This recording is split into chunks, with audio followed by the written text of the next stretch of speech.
Escola está para mostrar as consequências dos impérios que desmoronaram em civilizações, a queda do poder. Primeiro, veja a praga dos bárbaros e o declínio cultural que derrubaram um dos maiores impérios da história em Ruínas de Roma. Depois, vamos até a Ásia ver as ruínas da primeira dinastia destruída da China em A Cidade Perdida de Shang. A seguir, saiba como a construção de um muro acabou em revolta em Por Trás da Grande Muralha. Finalmente, conheça o guerreiro Kublai Khan, enquanto ele conquista a China e cria uma nova classe poderosa em Mercadores da China. Preste atenção às perguntas, atividades e passatempos no final de cada segmento. Vamos acabar com impérios e distribuir o poder. A seguir.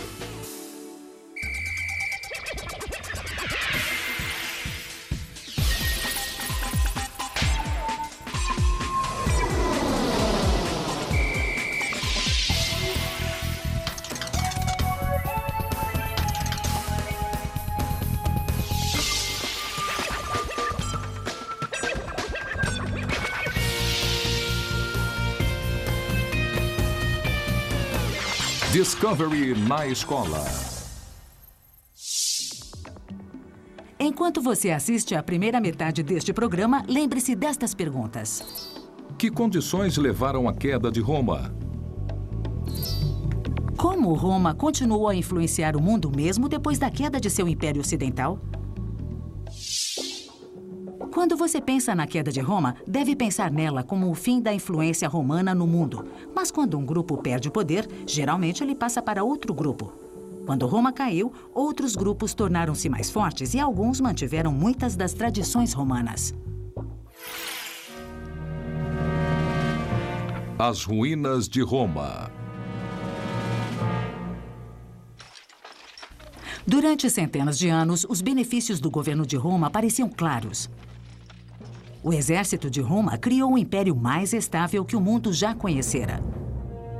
Da Escócia ao Saara, do Atlântico ao Eufrates, todos desfrutaram das bênçãos da paz de Roma.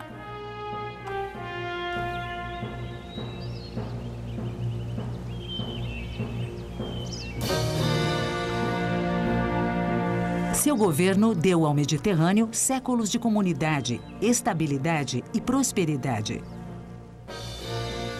Durante centenas de anos, foi bom ser romano. Mas isso não iria durar. Nossa história decaiu do reinado do ouro para o reinado do ferro e da ferrugem. Dio Cassius.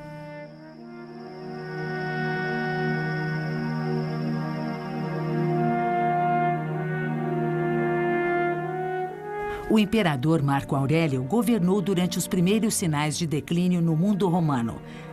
Nascido em 121 d.C., ele foi educado desde pequeno para ser o próximo imperador de Roma.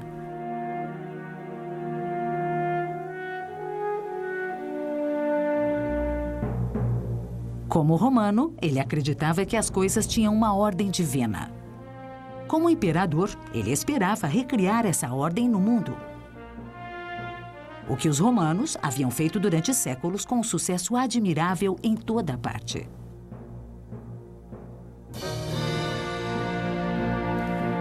Eles pacificaram todo o Mediterrâneo com um conjunto de leis. Regularizaram o comércio com uma só moeda. E substituíram a diversidade com a concordância. O Império de Roma estendia-se por 5 milhões de quilômetros quadrados. Estivesse você no Egito ou na Inglaterra, sempre poderia seguir direto por uma estrada até uma cidade romana conhecida. Os romanos gostavam de saber onde pisavam. Planejavam suas cidades como planejavam suas vidas, de modo organizado e metódico.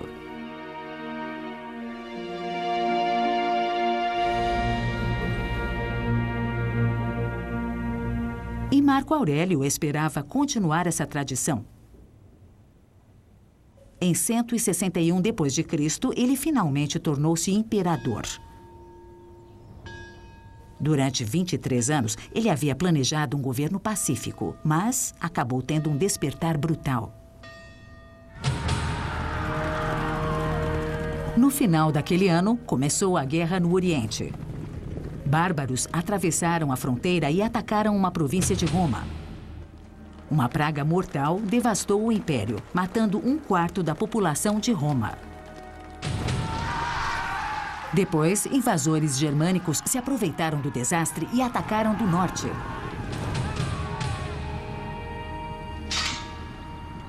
De repente, Roma enfrentava ameaças militares em 2 frontes.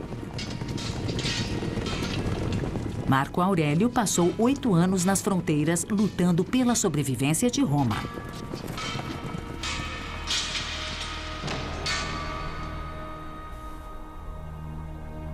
Como muitos, ele temia que este fosse o início do fim. Que o grande Império Romano estivesse para ser derrubado por um exército invasor. Mas seus temores foram substituídos. Os maiores problemas de Roma eram internos, bem como os do imperador. Marco Aurélio tinha câncer. Ele tomava doses diárias de uma droga, esperando que isso aliviasse seu sofrimento. Porém, em 180 d.C., ele morreu. Sua morte dolorosa foi o prenúncio do destino do império que ele deixara para trás. Roma também estava sofrendo da doença fatal de decadência cultural. A erosão dos valores romanos tradicionais obrigou muitos a recorrerem a cultos estrangeiros em busca de salvação. E a questionar sua lealdade a Roma.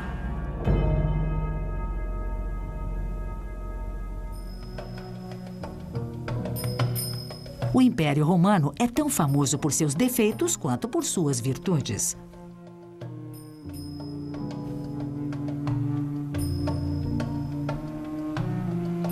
Corrompido por riqueza e poder, o legado de Roma foi manchado por imagens de indulgência e excesso imperiais. O imperador Cômodo personificou a decadência. Sua arrogância obrigou as pessoas a questionarem sua lealdade a Roma. Naquele ano, Cômodo sucedera seu pai, Marco Aurélio. Traumatizado por uma tentativa contra sua vida, Cômodo esquivou-se de todas as aparições públicas e deixou Roma nas mãos de seus conselheiros mais íntimos. Enquanto eles aterrorizavam Roma, Cômodo divertia-se no palácio.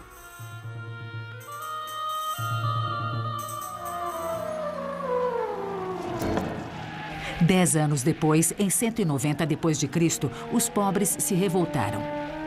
Eles achavam que Cômodo tinha armazenado os grãos deliberadamente para subir seu preço e aumentar seu lucro.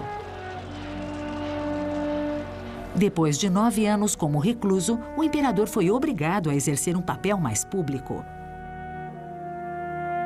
Mas os resultados foram desastrosos. Ele exigiu que fizessem dele um deus vivo. Ele tomou o título de Hércules e, em todas as ocasiões públicas, aparecia com uma pele de leão balançando uma clava.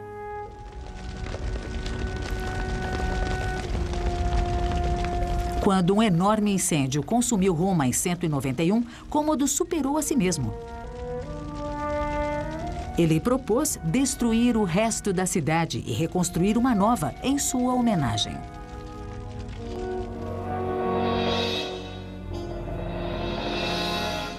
Mas primeiro, Cômodo escolheu o marco mais famoso de Roma para seu último ato de indulgência. No dia 17 de novembro de 192, as pessoas se reuniram no Coliseu para um evento realmente chocante. Naquela tarde, um participante extraordinário juntou-se aos escravos e criminosos que geralmente lutavam na arena.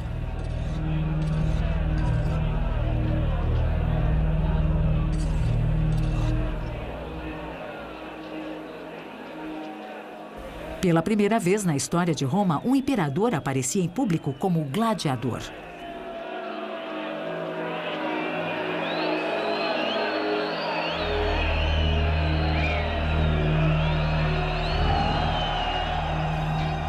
Cômodo pode ter ganhado aquele dia, mas sua vitória durou pouco.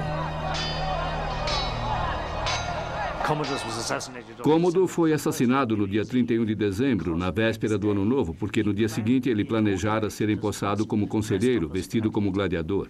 E isso foi uma grande afronta. É como se o presidente americano fosse a uma inauguração vestido como jogador de futebol. Foi um insulto tremendo ao estilo de vida político.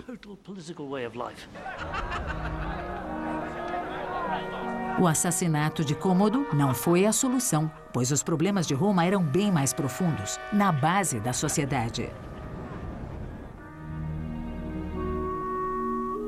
Os ricos viviam em um luxo exagerado. Suas casas eram espaçosas e enfeitadas, seus jardins eram exuberantes. E seu estilo de vida cheio de esbanjamento. Mas, para a maioria dos romanos, luxúria e decadência eram um sonho distante. Roma foi construída sobre uma hierarquia social rígida. No ápice de seu poder, 1 em cada 3 pessoas era escrava. E seu suor e seu trabalho deram às cidades romanas sua riqueza e esplendor fabulosos.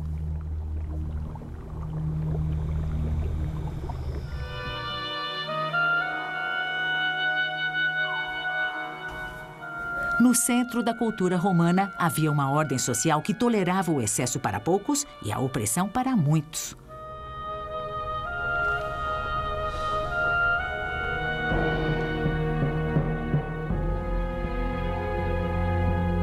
Mas um único ideal deixava todos orgulhosos de serem romanos.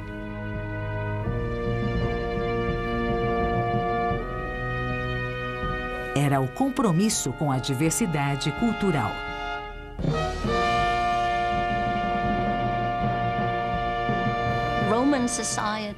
A sociedade romana sempre foi muito aberta. Há uma história maravilhosa sobre Rômulo, que quando acaba descobrindo Roma, chama as pessoas para irem morar na cidade. Que venham todos, eu irei aceitar os forasteiros e os pobres. E essa passagem se parece com a Estátua da Liberdade. Let me take your outsiders and your poor. No século III d.C., o espírito imigrante de Roma se aplicava a todos, até imperadores. Sétimo Severo havia sucedido Cômodo como imperador em 193. Ele era africano e nativo de Leptis Magna, a Líbia dos tempos atuais. Durante os 18 anos de seu governo, ele ornamentou sua cidade natal com diversas construções. E trouxe de volta um pouco da personalidade de Roma. Severo e sua esposa Júlia Domina eram ambos muito supersticiosos. Ele era devoto de um culto egípcio misterioso. Ela venerava o deus Sol Sírio. O vasto Império Romano tinha uma longa história de tolerância religiosa, então os romanos não criaram problemas quanto às crenças exóticas do casal. Eles viviam em um mundo pagão que aceitava bem os deuses de quase todo mundo. Tudo o que eles pediam às religiões de fora era que respeitassem o culto de Roma, fazendo sacrifícios anuais ao imperador. Esta política servia para garantir certo controle em um mundo de extrema diversidade religiosa. Porque Roma tinha tantos cultos quanto o Império tinha províncias. Mas nessa época, a diversidade religiosa foi levando ao caos.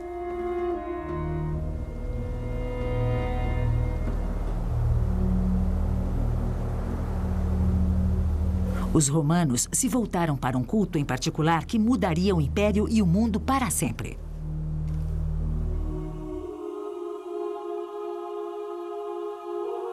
A dramática ascensão do cristianismo no mundo romano iria mudar tudo.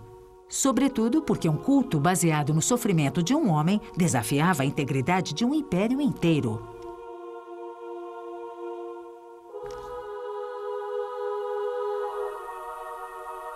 O ideal mais revolucionário do cristianismo era a igualdade espiritual.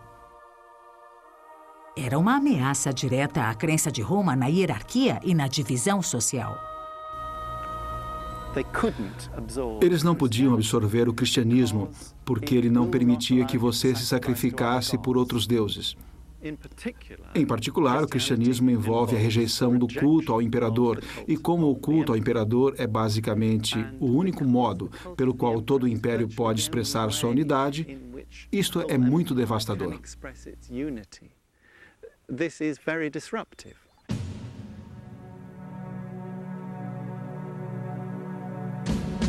Um movimento de protesto estava rapidamente ganhando impulso. A popularidade do cristianismo era uma ameaça fundamental ao estilo de vida romano.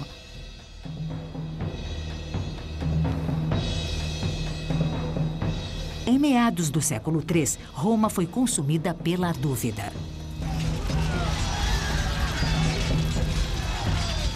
Enquanto o caos e a confusão abalavam o império, todos começavam a questionar as vantagens do governo romano.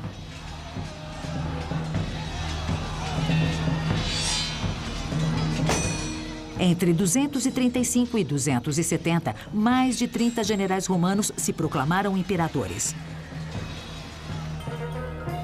Iniciou-se uma guerra civil e as legiões lutavam entre si, cada um tentando instalar seu general como imperador. A anarquia cresceu.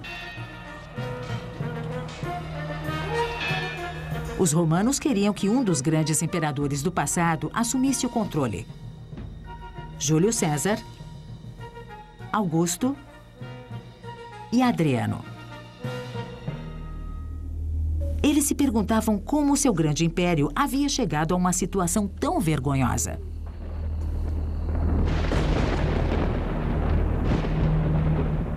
Alguns acreditavam que era a realização há muito tempo esperada das previsões de Cimbeline, uma série de profecias apocalípticas que assombrara Roma durante séculos. Mas não havia nada místico no caos durante esse século.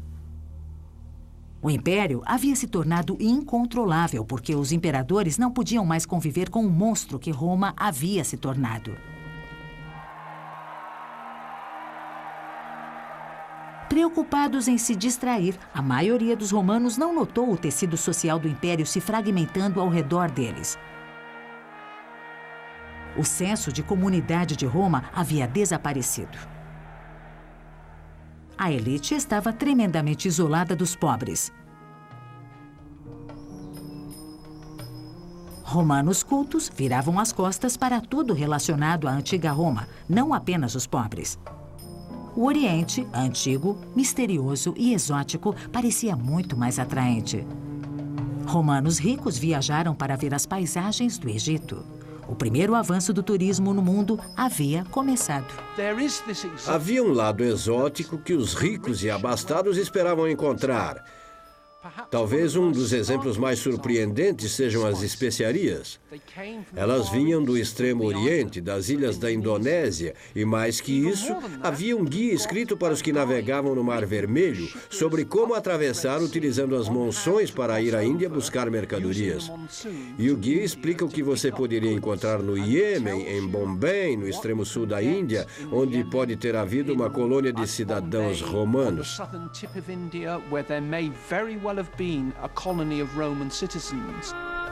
O gosto romano por lugares distantes não era recíproco. Enquanto Roma vibrava com o Oriente Exótico estava começando a detestar Roma. Desde o início, Roma construíra seu império através de conquistas e pela força das armas. No início do império, havia grandes vantagens em ser derrotado por Roma. Mas agora, essas vantagens estavam desaparecendo. A cidadania cedera lugar à escravidão. Paz e prosperidade foram substituídas pela exploração vergonhosa. Roma estava sentada sobre um barril de pólvora de pobreza e indignação. Em abril de 248, o imperador Filipe organizou os Jogos do Milênio. Roma tinha 1000 anos e estava pronta para celebrar com um grandioso espetáculo com rituais, corridas e derramamento de sangue.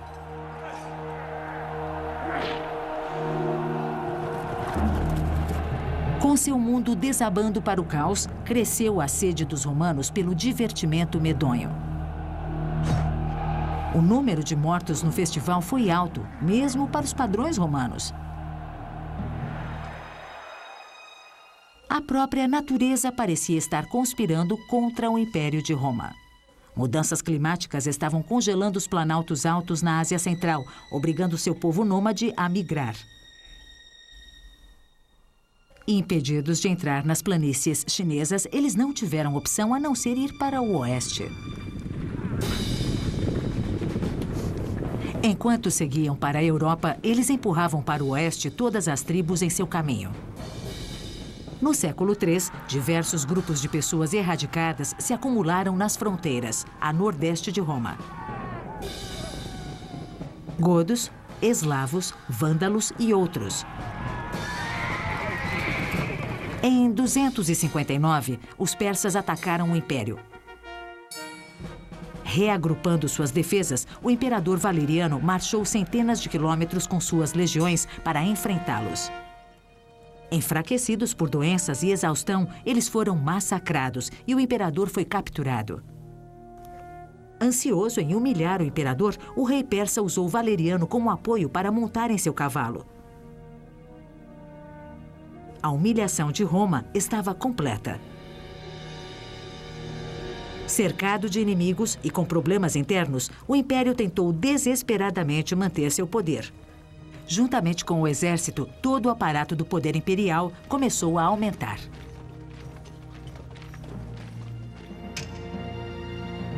A burocracia se multiplicou. Aqueles que supervisionavam o sistema postal tornaram-se a primeira operação de inteligência do mundo. Havia espiões por toda a parte, relatando qualquer sinal de rebelião nas províncias. Os imperadores estavam obcecados em manter o controle. Roma seguia de forma lenta, mas constante, na direção dos regimes totalitários que reinaram sobre seu colapso final. Em 285, percebendo que o império estava se tornando pesado e instável, o imperador Diocleciano realizou reformas para aperfeiçoá-lo. Ele dividiu as burocracias imperiais em duas: 2 impérios ligados, 2 imperadores e 2 exércitos. Ele congelou os preços, colocando um freio na inflação descontrolada e proibiu um culto subversivo chamado cristianismo. A curto prazo, as reformas de Diocleciano obtiveram sucesso. Os romanos respiraram aliviados, enquanto a paz e a ordem voltavam a reinar. Certo de que o mundo romano estava de novo em equilíbrio, Diocleciano fez algo que nenhum imperador romano havia feito. Ele se aposentou e viveu tranquilamente até a velhice. Mas a paz não durou muito. No século IV, nenhuma reestrutura burocrática poderia vencer os conflitos de classes e a luta política que separavam o império. Se Roma quisesse sobreviver, precisaria de mais que um administrador são. Precisaria de um governante firme e poderoso. E ela estava prestes a conseguir um.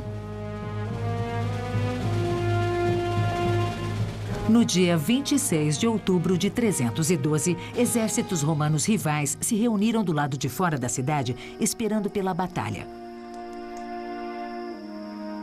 Na liderança de um deles estava o jovem comandante Constantino. Ele sabia que um rio de sangue romano iria correr. Ele também sabia que poderia perder seu direito ao império e, talvez, sua vida.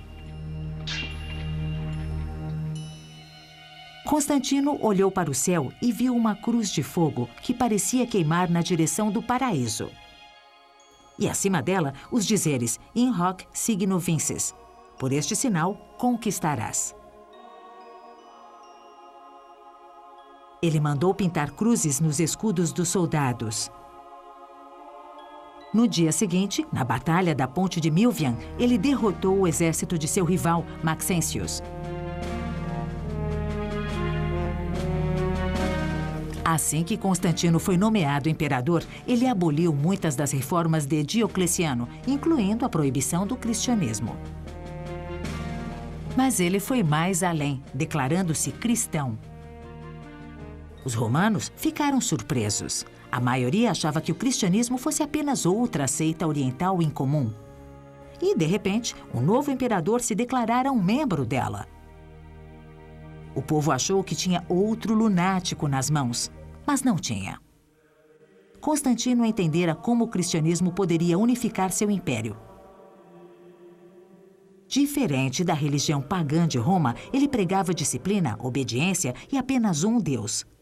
Sob o governo de Constantino, a unidade romana renasceu. Mas este imperador não tinha simpatia por Roma. Ele reconheceu que ela havia se tornado estrategicamente irrelevante. Os conflitos importantes do império ocorriam agora ao longo das fronteiras ao norte e ao leste. Então ele mudou a capital do império para a cidade de Bizâncio e a renomeou como Constantinopla em sua homenagem. Não tenho dúvida de que o cristianismo salvou o Império Romano.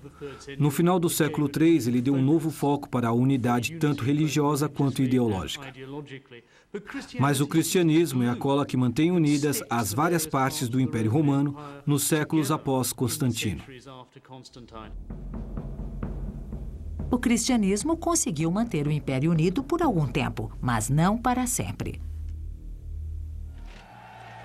No ano 378, em Adrianóple, na Turquia moderna, o imperador Valens liderou seu exército na batalha contra os godos do norte.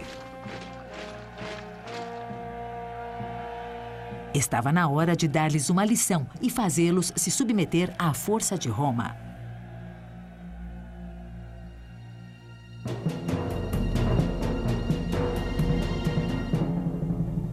Roma tinha aprendido uma lição difícil. Ela não poderia mais governar apenas pela força militar. Ela teria de negociar com os bárbaros. Obrigados a acomodar os bárbaros, os romanos começaram a se sentir ameaçados. A intolerância e a indignação cresceram.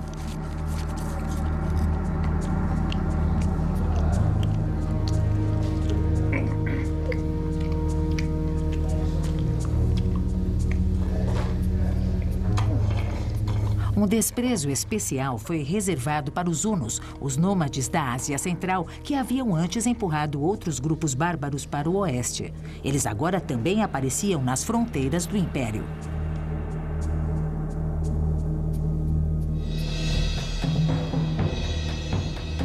Atanarico, líder dos godos, assentou seu povo na fronteira ao norte e desejava uma coexistência digna com Roma. Sendo assim, no ano de 410, pela primeira vez em quase 1000 anos, os romanos acordaram para se deparar com um exército inimigo acampado do lado de fora da cidade. Eles nem conseguiam acreditar. As exigências de Atanarico eram razoáveis. Tudo o que ele queria para seu povo era a parte do vale do rio Danúbio, onde hoje fica a Áustria. Mas Roma recusou.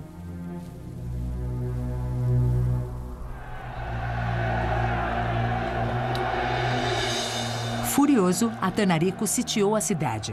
Além disso, ele exigiu 2.200 quilos de ouro, 1.360 quilos de prata, 4.000 túnicas de seda, 3.000 peles secas e 1.360 quilos de pimenta. Você vai nos deixar sem nada? Perguntaram os enviados romanos. Atanarico respondeu: se vocês nos derem o que queremos, podem continuar vivos. Roma se conteve, postergando, e Atanarico perdeu a paciência. Escravos bárbaros abriram os portões da cidade e os godos invadiram e saquearam tudo. A orgulhosa Roma estava finalmente de joelhos.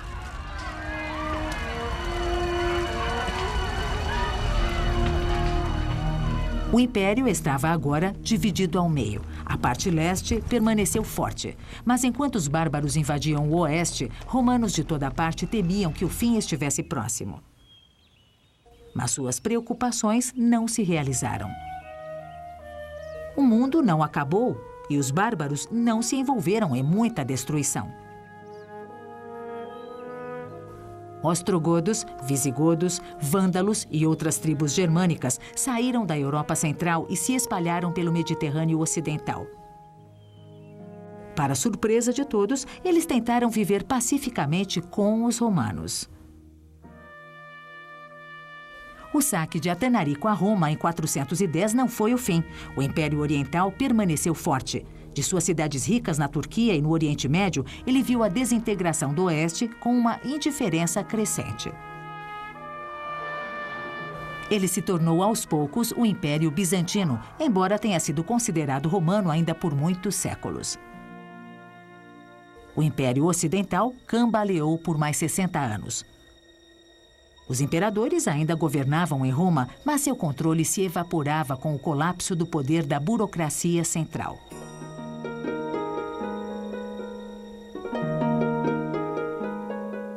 Este foi o nascimento da Europa medieval, um mundo onde barões locais deviam fidelidade a poucos e construíam seus próprios feudos.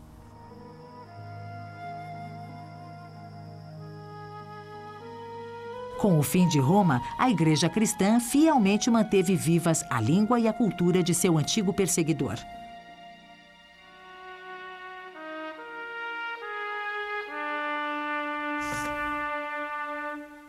Nos séculos seguintes à sua queda, em 476, Roma renasceu diversas vezes.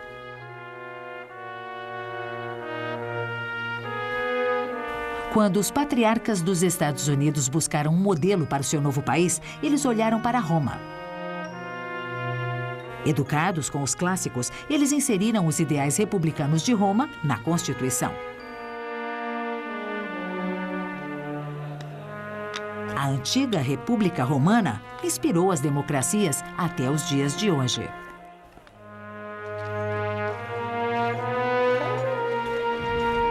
Mas o império que ela se tornou deixou um legado muito diferente. Quando o imperador francês Napoleão afirmou ter sangue romano correndo em suas veias, ele tinha em mente o império e todos os seus governantes poderosos, não os ideais elevados da República. O maior perigo é que acreditamos que o Império Romano foi uma coisa boa. Esta é uma visão do século XIX. É a razão porque na Inglaterra as pessoas aprenderam os clássicos. Elas aprenderam os clássicos e leram sobre suas vidas para saber como governar a Índia, porque a Inglaterra estava fazendo exatamente o que os romanos tinham feito. Ainda não escrevemos adequadamente a história pós-imperialista de Roma, que iria acabar mostrando que isso tudo, apesar de tão grande, tem seu lado negativo, sua violência, seu lado sombrio. Para o bem e o mal, o mundo ocidental crescera à sombra da proteção de Roma. Sustentado por suas próprias histórias, imitando seus heróis, tentando aprender as lições de sua república, seu império e sua queda. Roma havia sido implacável em seu anseio pelo poder, insaciável em sua ambição e revolucionária em seus ideais políticos. Mas seu espírito sublime nunca morreu.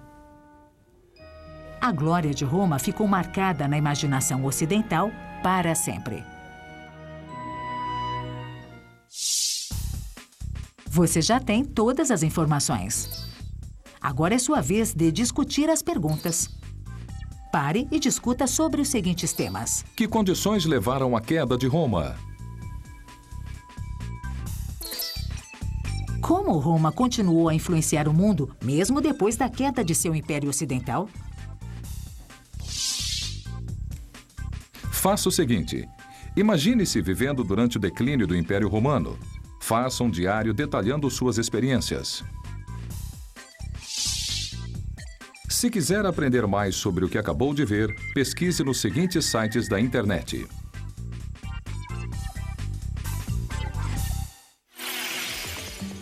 Enquanto assiste à segunda parte do programa, lembre-se das seguintes perguntas. Que condições levaram à queda das dinastias Shang e Qin? Que consequências positivas podem surgir de uma mudança na liderança? Embora a primeira dinastia da China, a Shang, tenha desaparecido há milhares de anos, uma descoberta recente fornece pistas para sua queda turbulenta. Clãs rivais podem ter causado o colapso da dinastia.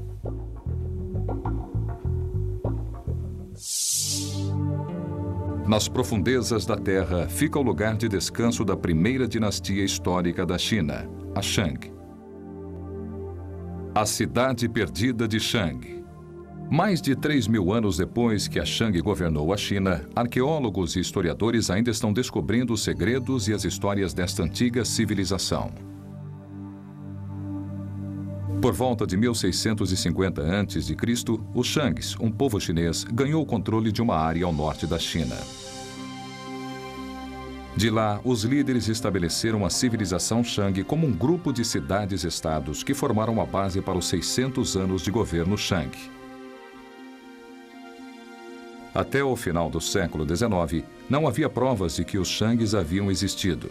Eles apareciam apenas em contos e lendas. Mas depois de uma descoberta ao acaso em 1899, o povo Shang começou a emergir das sombras. Em Pequim, um erudito chamado Wang Niyong ficou doente. Ao lado de sua cama, havia ossos de animais que eram tradicionalmente triturados e usados como medicamento. Seu amigo Liu Taeyong observou marcas estranhas na superfície dos ossos. Em vez de usá-los, os dois eruditos começaram a estudá-los. Eles tinham descoberto uma das primeiras formas de escrita já registrada. Após visitar farmácias locais, eles descobriram que os ossos tinham vindo de um local em uma cidade hoje chamada Anyang. Os arqueólogos começaram a escavar em Anyang em 1928 e ainda continuam escavando hoje. Quando descobriram a última capital da dinastia Shang, as pistas começaram a revelar quem eram os Shangs e como era a vida em sua civilização. Os ossos de oráculo inscritos revelaram que os Shangs praticavam muitos rituais tradicionais e acreditavam fortemente na força dos espíritos de seus ancestrais. Sacerdotes Shangs esculpiam perguntas em ossos de animais e cascos de tartarugas, perguntando sobre o tempo, a colheita e as futuras campanhas militares. Depois eles aqueciam os ossos ou os cascos, que produziam rachaduras na superfície. Os sacerdotes interpretavam as rachaduras como respostas dos deuses ou mensagens dos ancestrais. Enquanto a escavação continuava em Anyang, os arqueólogos fizeram uma descoberta importante em 1975, um imenso cemitério que forneceu a melhor indicação sobre a vida na dinastia Shang. A descoberta da tumba número 5 em Anyang pode ser comparada à descoberta da tumba do rei Tutankhamon, no Egito, que continha riquezas além da crença arqueológica. Ela não havia sido violada, então, pela primeira vez, os arqueólogos tiveram uma ideia da riqueza que as tumbas reais de Shang continham. Centenas de vasos de bronze, grandes quantidades de jade, objetos de marfim e outros maravilhosos trabalhos de arte. As tumbas também continham provas de guerras e sacrifícios humanos. Os Shangs geralmente guerreavam com clãs vizinhos, usando carruagens que eram enterradas com os líderes Shangs importantes.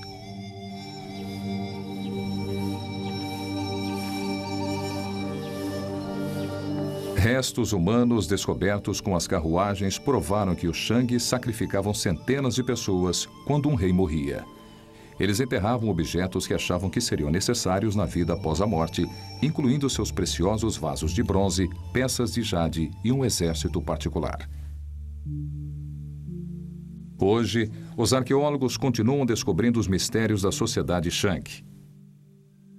Eles estão procurando sua primeira capital, chamada de Grande Cidade de Shang, na esperança de descobrirem mais sobre suas origens e os ancestrais que eles honravam. Quando acharmos a cidade e a escavarmos, esperamos encontrar templos ancestrais e placas ancestrais que expliquem de onde veio a sociedade Shang e a genealogia dela, e como essa grande civilização da Era do Bronze ao norte da China se desenvolveu e deixou a base para muitas características da civilização chinesa que conhecemos. Enquanto a busca continua pelo início da dinastia Shang, a história do seu fim pode ser encontrada nos registros dos ossos de oráculo. Estes ossos revelam que clãs rivais estavam ameaçando destruir os Shangs. O povo Shang caiu em 1027 a.C. para nunca mais se erguer. Mas a busca para se aprender mais sobre eles e sua origem continua.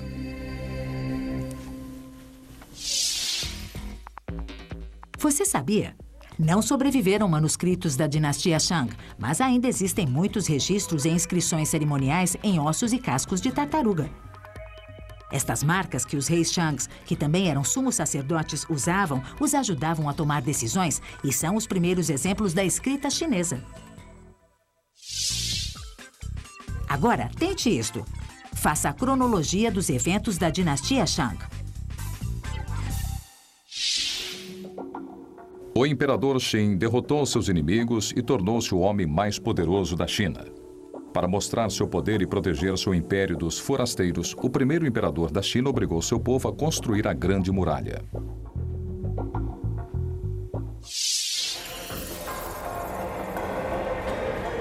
No início do ano 200 a.C., as pessoas tinham maneiras de mostrar que eram poderosas. Enquanto você estuda o início da civilização asiática, pense em como o poder foi usado e representado na sociedade.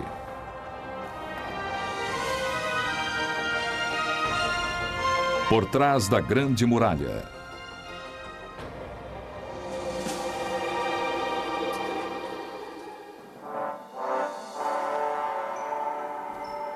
Esta é a Grande Muralha. Ela se estende por 6.400 quilômetros, a mesma distância de Bangor, no Maine, a San Diego, na Califórnia, ao redor da China. Mas por que alguém iria querer construir uma muralha cercando um país? A China tinha tudo que os forasteiros não tinham: arroz, seda, escrita e uma civilização muito elaborada. A Grande Muralha era uma barreira entre o mundo civilizado dos chineses e os bárbaros.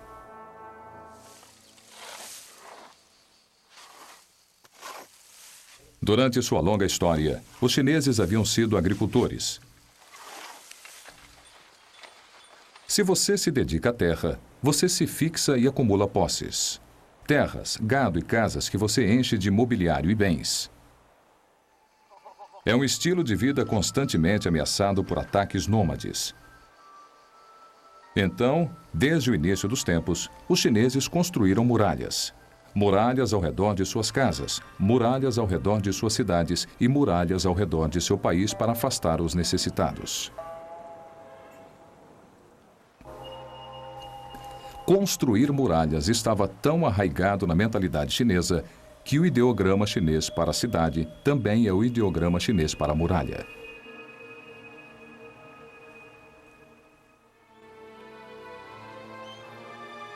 A Grande Muralha serviu como primeira linha de defesa contra os invasores de outras terras. Guardas se posicionavam ao longo da muralha para proteger as vilas e os interesses chineses. Quem tinha o poder para construir a Grande Muralha? Para construir uma muralha ao redor de um país do tamanho da China, seria preciso um homem de ego e poder extraordinários. Um homem tão poderoso que a China recebeu seu nome em homenagem a ele.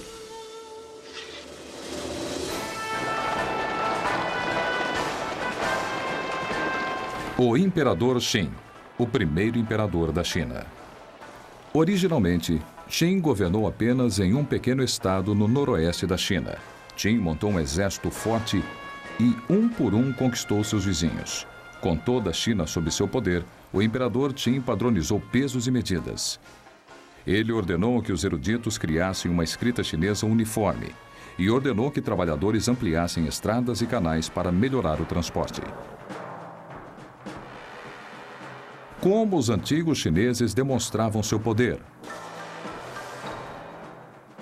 Uma descoberta extraordinária na tumba de Qin revela como seu reinado deve ter sido magnífico. Aqui, em 1974, a leste de sua tumba, foi descoberto um imenso exército de argila. Assim como o exército real de Qin o protegia em vida, seu exército de argila o protegia na morte.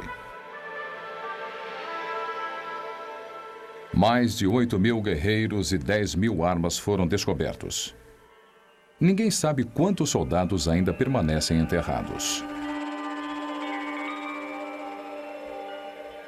Observe os rostos de perto. Cada um é diferente. O exército de terracota foi esculpido a partir de sua réplica viva. Cada rosto é a cópia do rosto de um soldado real.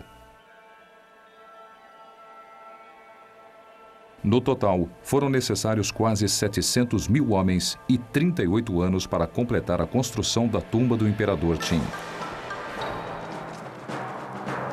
O imperador Qin realizou muitas coisas em sua vida, mas a construção da Grande Muralha da China tornou-se seu legado.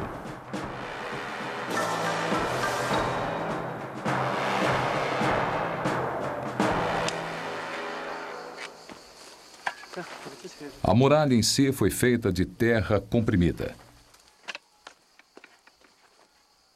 Primeiro, placas de madeira são colocadas paralelas umas às outras, na espessura desejada para a muralha. Depois é inserida terra entre as placas, que é molhada e compactada para ficar firme. Então, as placas são erguidas e a muralha continua a subir, camada por camada. É um modo barato e rápido de se fazer uma muralha. E já foi calculado que é 100 vezes mais fácil do que construí-la com pedras. Foi assim que Qin construiu 6.400 quilômetros de muralha em apenas 12 anos. Ao longo dos séculos, a muralha foi ampliada e reconstruída muitas vezes. Ela acabou serpenteando por milhares de quilômetros ao norte da China. A muralha protegeu a vasta nação, mas cobrou um preço terrível de seu povo. Como o poder de Qin afetou a vida das pessoas? 500 mil de homens entre as idades de 15 e 65 anos foram obrigados ao trabalho escravo para completar a muralha. Esses homens passaram anos em um trabalho não remunerado. Muitos trabalhadores morreram de exaustão.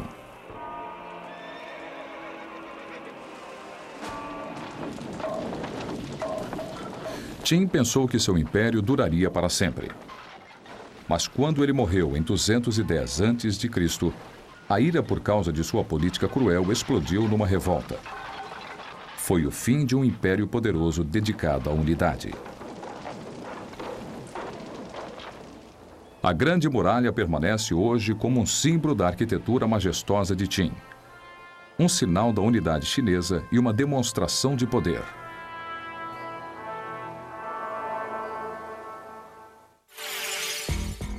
Você sabia que a Grande Muralha da China é um dos maiores projetos de construção já realizados? Graças à sua estrutura impressionante e sua história notável, a Unesco a considerou herança da humanidade em 1987. Agora, tente isso. Crie uma brochura de viagem da Grande Muralha da China.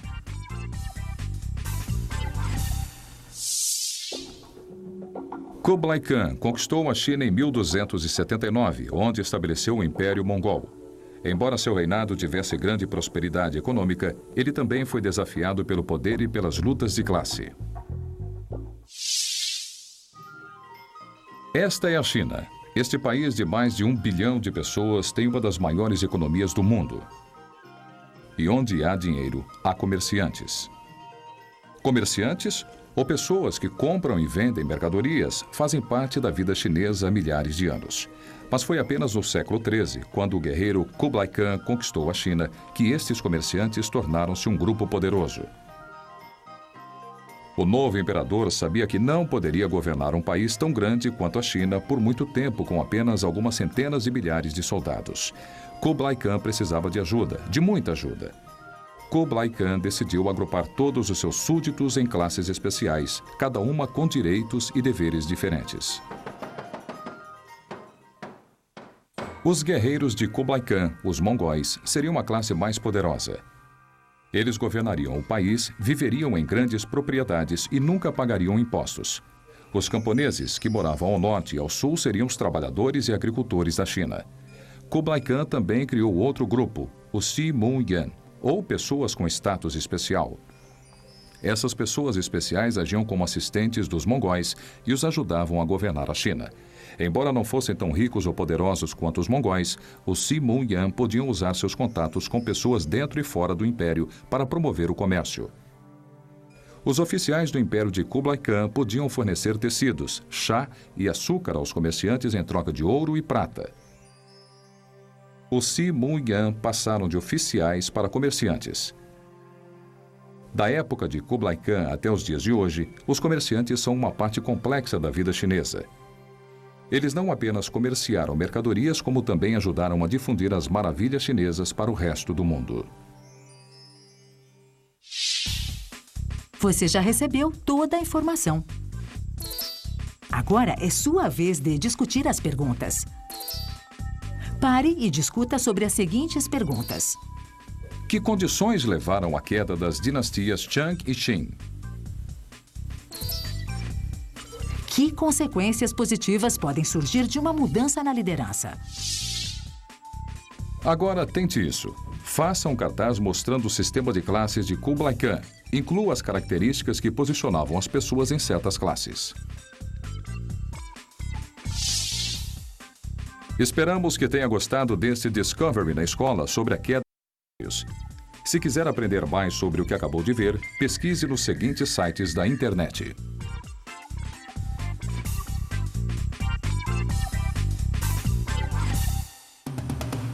Versão brasileira. Clone.